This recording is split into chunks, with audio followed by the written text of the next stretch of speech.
ข้าน้อยวิสัยศรีสมหวัง ขอถามแม่พระเมตตา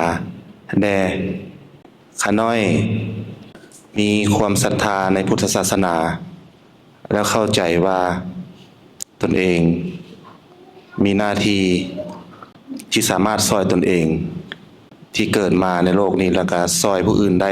เพื่อให้หลุดพ้นจากทุกข์ถึงสุข และช่วยให้พ้นจากการเวียนว่ายตายเกิดคำถามที่จะถามพระแม่เมตตาก็แม่นข้าน้อยต้องปฏิบัติตนแนวใดเพื่อ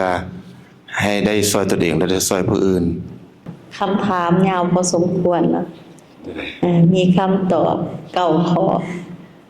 สิหำข้อมูลตอบด้วยว่าฟังนำกันเด้อข้อที่หนึ่งต้องได้ช่วยตัวเองก่อนข้อที่สองต้องมั่นใจในการตัดสินใจข้อที่สามต้องรู้ต้องเข้าใจถึงหลักการพระศาสนาข้อที่สี่ต้องช่วยตนเองแบบบ่มีเงินไขต้องเปิดใจ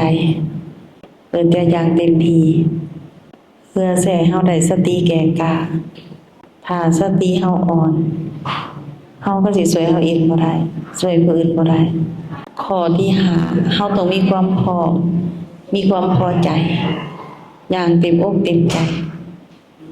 ข้อที่หกเฮาต้องเฮ็ดหน้าที่แบบ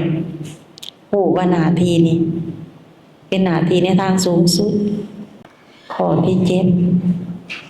เฮาต้องเห็นว่าการฝึกการปฏิบัติตนนี้พาให้ช่วยตนได้ช่วยผู้อื่นได้ใจของเฮาจึงสิรักแน่นจังสิตั้งมั่นเฮาจึงสิผ่านอุปสรรคต่างๆนานาได้ข้อที่แปดเฮาต้องเฮ็ดแบบบ่มีตัวตนคนจะเว้าจะว่าเฮาเพียงใดเฮาบ่ต้องใส่ใจให้เฮาใส่ใจในคุณงามความดีของเฮาใส่ใจในเรื่องดีๆของเฮาเรื่องเฮาพอใจในทางถูกแล้วเฮาเลือกแล้วเฮาต้องมั่นใจแบบสุดๆแบบเต็ม 100% ข้อที่เก้าต้องเฮ็ดแบบบ่หวังผลตอบแทนช่วยตัวเองก็ช่วยผู้อื่นก็ช่วยก็มีหลายช่วยเพื่อให้ได้บุญได้กุศลได้ศีลได้ธรรมช่วยแบบให้ได้ความระลึกรู้สึกก่อน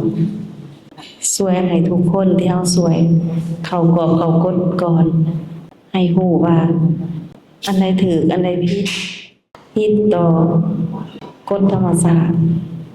แบบนี้เฮาจึงสิช่วยผู้อื่นได้จบคำตอบขอบพระคุณแม่พระผู้ฮู้